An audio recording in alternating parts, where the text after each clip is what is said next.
नमस्कार दोस्तों, स्वागत है आपका हमारी एक नई वीडियो में। कैसे हैं आप सब? आशा करता हूँ आप सभी अच्छे होंगे, स्वस्थ होंगे और अपने जीवन में मस्त होंगे। कल दोस्तों मैंने आपको गोपाल खेमका मर्डर केस की कहानी सुनाई और उसमें बताया कि जैसे कि उनके बेटे गुंजन खेमका की मौत हुई, जिनका मर्डर किया गया, वैसे ही जो है पिता का भी मर्डर किया गया। अब पुलिस ने जांच पड़ताल कर ली है।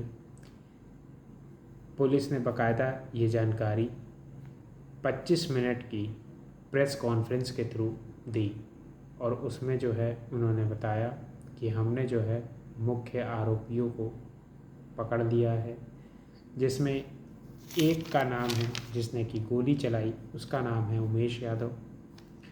साथ ही साथ जिसने सुपारी थी उस व्यक्ति का नाम है अशोक साव। और इसमें एक तीसरा किरदार भी है जिसका नाम है राजा। एक किरदार और है जिसका नाम है अजय वर्मा। इन सभी की एक कहानी है इस पूरे जो है मर्डर केस में, और ये पूरी जानकारी दी है पुलिस ने बाकायदा प्रेस कॉन्फ्रेंस के थ्रू।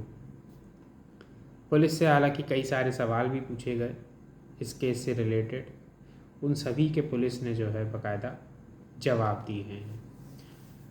अब बात क्या हुई, कैसे जो है इन्होंने ढूंढा और सारी चीज़ें करी।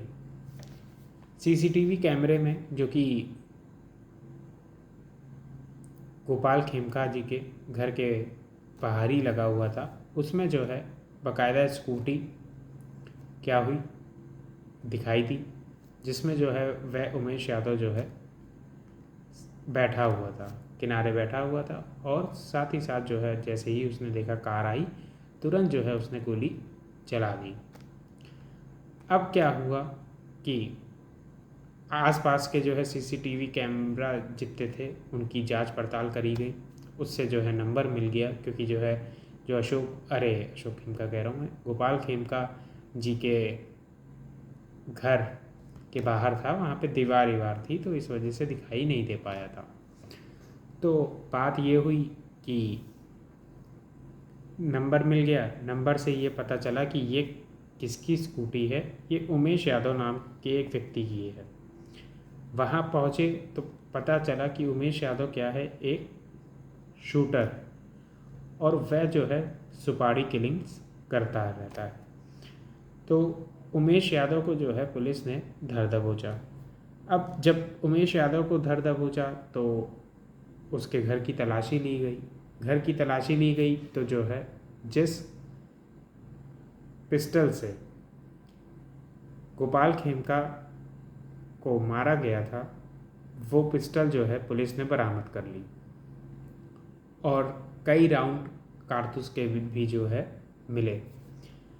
कुछ पैसे भी मिले, जो कि ये कहा जा रहा है कि वो जो है रकम थी, जो कि सुपारी की रकम थी, जो कि जो है उमेश यादव को मिली थी।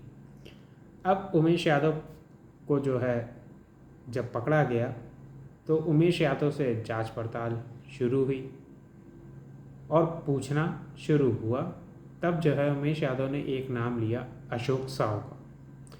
अशोक साहू जो है पटना के अंदर ही क्या है, एक व्यापारी हैं जिनका रियल एस्टेट का कारोबार है और जो है लोहे का भी कारोबार है, ठीक है, कारोबार है। तो अब बात यह है कि अशोक साहू ने इनकी सुपारी क्यों दी, क्वेश्चन मार्क ये लगेगा। ये क्वेश्चन मार्क सॉल्व अभी जो है हुआ नहीं है। क्यों नहीं हुआ है उसका कारण है ना। तो उससे पहले जो है पुलिस ने सबसे पहले तो अशोक साहू को पकड़ा कि भैया कारण कौन बताएगा, अशोक साहू ही बताएंगे। तो उनके घर पहुँचे तो वहाँ पे भी जो है तलाशी ली गई। वहाँ पे भी एक पिस्टल जो है बरामद हुई और कई जो है मतलब कैश ऐश बरामद हुआ। व्यापारी आदमी, पैसा तो घर पे रखा ही होगा। तो अशोक साहू और उमेश यादव से जो है जांच पड़ताल पड़ताल जो है जब शुरू हो रही है तो अशोक साहू और उमेश यादव का कहना है कि हम एक दूसरे को साल 1.5 साल से लगभग जानते ही थे। अब क्या हुआ कि एक दिन जो है अशोक साहू ने कहा कि हमको जो है किसको मारना है, हमें जो है गोपाल खेमका को मारना है। तो उमेश यादव ने कहा ठीक है, अगर आपको मारना है तो उसमें पैसा लगेगा, साथ ही साथ हथियार लगेगा, और मैं देखता हूँ कोई व्यक्ति अगर मुझे मिलता है मारने लायक तो जो है मैं आपको बताता हूँ। ये बात जो है किसने कही? उमेश यादव ने कही अशोक साहू से। और उसके बाद जो है उमेश यादव उस व्यक्ति को ढूंढने में लग गया कि जिसको जो है वह क्या कर सके, सुपारी दे सके। उमेश यादव जो है मारने के चक्कर में अभी नहीं है कि मैं खुद जो है गोली मारूंगा। तो उसने एक राजा नाम के शूटर को से संपर्क किया। उस शूटर से संपर्क किया तो उससे बातचीत करी कि जो है ऐसी ऐसी बिजनेसमैन है और इसको जो है तुम्हें मारना है, कितना पैसा लोगे? तो उसने जो है ज़्यादा पैसा बता दिया। जब उसने ज़्यादा पैसा बता दिया तो उमेश यादव ने कहा कि अगर जो है इतना पैसा मुझे उसको देना पड़ेगा तो मैं क्या रखूँगा। और अशोक साहू ने भी जो है एक रकम बताई थी कि हम इतना ही पैसा दे सकते हैं। तो उमेश यादव ने कहा कि राजा को हटाओ, मैं जो हूँ खुद ही जो है गोली चला दूंगा, मैं खुद ही गोली मार दूंगा। शूटर वो पहले से ही था। तो इतनी बात हुई। अब सारी चीज़ें हो गई। बात ये हुई अशोक साहू ने आधा पैसा पहले दिया और ये कहा उमेश यादव ने कि हथियार जो है आपको बंदोबस्त करना पड़ेगा। अशोक साहू ने उसका भी जो है बंदोबस्त किया। बंदोबस्त करने के बाद जो है हथियार और आधी रकम जो है पकड़ा दी उमेश यादव को। उमेश यादव ने घर के आसपास जो है देखना शुरू किया कि कहाँ पे कैसे किस तरीके से जो है क्या करी जाए, इस घटना को जो है अंजाम दिया जाए, रेकी जैसे कहते हैं। तो जो है देखना वेखना शुरू किया। तो जब रेकी करी तो ये हुआ कि एक शेड्यूल जो है देख लिया था कि किस समय जो है ये व्यक्ति कहाँ पे जाता है। देखने के बाद फिर क्या काम हुआ, एक डेट जो कि 4 जुलाई उसका जो है उसको जो है इन लोगों ने डिसाइड कर लिया। जब इन लोगों ने ये चीज़ डिसाइड कर ली तो अशोक साहू ने बताया कि गोपाल खेमका वहाँ से निकल चुके हैं, उसी क्लब से निकल के पहुँच रहे हैं। उमेश यादव पहले से वहाँ मौजूद था। जैसे ही गाड़ी आती है वैसे ही जो है उमेश यादव ने क्या काम किया, उमेश यादव ने गोली चला दी और गोपाल खेमका की मौत हो गई। अब बात यह है कि उसके बाद ये सब के सब जो है कौन, अशोक साहू और उमेश यादव मिले एक जगह। वहाँ पे मिलने के बाद आधी रकम जो बची हुई थी वो दी और उसके बाद जो है इन्होंने क्या काम किया, इन्होंने एक सिम का और मोबाइल का भी इंतज़ाम किया था जिससे ये एक दूसरे के कांटेक्ट में बने रहे। असल में बात यही थी कि जो है कि किस समय वह व्यक्ति निकल रहा है, किस व्यक्ति समय जो है वह वहाँ पहुँच रहा है। तो ये सारी चीज़ों के वजह से तो उस मोबाइल और सिम को जो है वहाँ पे इन्होंने डिस्ट्रॉय कर दिया। उसके बाद ये हुआ कि उमेश यादव वहाँ से निकल लिया अपने रास्ते और अशोक साहू अपने रास्ते। और इन लोगों को ये लगा कि जो है अब मैं हमारे साथ क्या नहीं होगा, हमको कोई पकड़े वकड़े का है नहीं और हम क्या हैं, हम आसानी से छूटे हुए हैं।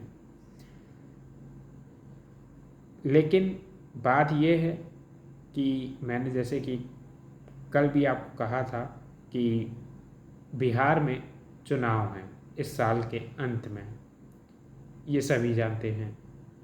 और चुनाव के समय जो है राजनीति और इस तरीके के जो इंसिडेंट होते हैं वह लाइमलाइट में आते हैं, तो फिर जो है बहुत बड़ा मुद्दा लॉ एंड ऑर्डर के ऊपर खड़ा हो जाता है कि बिहार का लॉ एंड ऑर्डर क्या है, बिगड़ा हुआ है। तो पुलिस ने जो है इस केस को बहुत ही तेज़ी में सुलझाने की कोशिश करी और उसके बाद अशोक साहू और उमेश यादव को तो जो है धर दबोचा। लेकिन जब राजा का जो एंगल था कि एक व्यक्ति राजा भी था, तो अब राजा के पास जब ये पहुंच रहे हैं तो राजा अच्छा पेशेवर कातिल था, समझिए। उसने तकरीबन 3 से 4 मर्डर कर रखे थे। तो जब राजा के पास मंडे की रात 2:45 ट्यूसडे की सुबह जो है ये लोग पहुंचते हैं, पुलिस पार्टी पहुंचती है राजा को गिरफ्तार करने के लिए। तो राजा अच्छा पेशेवर कातिल था, तो उसको ये लगा कि जो है पुलिस जो है मुझे गिरफ्तार करेगी, तो इस वजह से जो है उसने क्या काम किया, पुलिस के ऊपर गोली चलानी शुरू कर दी। पुलिस के ऊपर गोली चलानी शुरू कर दी तो पुलिस ने जवाबी कार्रवाई करी और उसमें क्या हुआ, राजा का एनकाउंटर हो गया, राजा की वहाँ पर मौत हो गई। ये सारी जानकारी पुलिस ने अपनी 25 मिनट की प्रेस कॉन्फ्रेंस के माध्यम से साझा करी। अब बात ये थी कि असल में जो मोटिव था, मेन क्वेश्चन मार्क यहाँ पे ये लग रहा है कि मोटिव क्या था। तो मोटिव अभी भी पता नहीं चला है, क्लियर नहीं है, क्योंकि अशोक साहू के घर से कई ज़मीन के कागजात मिले हैं। बात ये, पुलिस का ये कहना है कि ये ज़मीन के कागज़ जो है ज़्यादा हैं, इस वजह से जो है हमें जांच पड़ताल करनी पड़ेगी, उसके बाद जो है हम इस चीज़ को क्लियर कट बता पाएंगे, पहली चीज़। दूसरी बात ये है कि एक व्यक्ति के बारे में मैंने आपको ये बताया था, अजय वर्मा, अभी नाम लिया था। अजय वर्मा का क्या सीन था, अजय वर्मा जो है पटना के अंदर, जैसे कहा जा सकता है, जिसे कहा जा सकता है कि जो शूटर हैं पूरे पटना के और जो है आसपास के, है ना, तो उनके हेड के तौर पे जो है अजय वर्मा का नाम लिया जाता है। और ये भी एक सेइंग है कि मतलब कहावत है कि जो है अगर पटना के अंदर और आसपास कहीं भी जो है इस तरीके की घटना घट रही है तो अजय वर्मा को पहले ही पता चल जाता है। पुलिस ने अजय वर्मा से भी पूछताछ करी थी, ये भी पुलिस ने जो है बताया कि हमने अजय वर्मा से भी पूछताछ करी। और अजय वर्मा ने क्या काम किया, अजय वर्मा ने हम लोगों को बताया कि हाँ, मुझे इस बारे में कोई भी जानकारी नहीं थी। अजय वर्मा जेल में है, ये भी बात समझिए। लेकिन मोटिव जो है कौन बताएगा, मोटिव अशोक साहू बताएगा, क्योंकि सुपारी किसने दी है, अशोक साहू ने दी है। अशोक साहू के घर से पिस्टल बरामद हुई है, कैश बरामद हुए, ज़मीन के कागजात बरामद हुए। पुलिस का कहना है कि ज़मीन की वजह से ये जो है हुआ है, लेकिन कौन सी ज़मीन की वजह से हुआ है उस पर पुलिस का ये जवाब है कि इसके बारे में हम पता करके बताएंगे। हमने सुपारी देने वाले को पकड़ लिया, गोली चलाने वाले को पकड़ लिया, और साथ ही साथ एक व्यक्ति जिसने जो है पुलिस के ऊपर क्या करी, पुलिस के ऊपर गोली चलाई, उसका एनकाउंटर हो गया। ये सारी चीज़ें हैं और इन्वेस्टिगेशन हमने जो है एक हद तक पूरी कर ली है। बात असल में यही है, लगातार जो है मोटिव को लेकर जो है कशमकश बनी हुई है कि मोटिव क्या था, क्योंकि वो मोटिव जो है पुलिस को कहाँ बताना पड़ेगा, अदालत में बताना पड़ेगा। और अदालत में कोई भी चीज़ होती है, समझिए, जब आप कोर्ट में बैठे होते हैं तो जज साहब के सामने आपको ये चीज़ बतानी पड़ती है कि सर बात ये है, इस व्यक्ति का जो है मर्डर किया गया, इन व्यक्तियों के द्वारा मर्डर किया गया, और मर्डर करने की वजह जो है ये थी, मोटिव ये था। तो ये चीज़ जो है जज साहब के सामने आपको बतानी होती है। तो इस वजह से कई लोग इस चीज़ के पीछे पड़े हुए हैं कि सर आप इस चीज़ को क्लैरिफाई करिए। पुलिस का अभी यही कहना है कि ज़मीन को लेकर विवाद था, लेकिन कौन सी ज़मीन थी इसको स्पेसिफाई अभी हम नहीं कर सकते हैं। ये चीज़ है, ये थी अभी तक की इस केस को लेकर कहानी। आगे जो भी अपडेट्स होंगे, जो भी सारी चीज़ें होंगी, मैं आपसे साझा करता रहूँगा। मिलेंगे दोस्तों अब अगली वीडियो में, तब तक के लिए नमस्कार।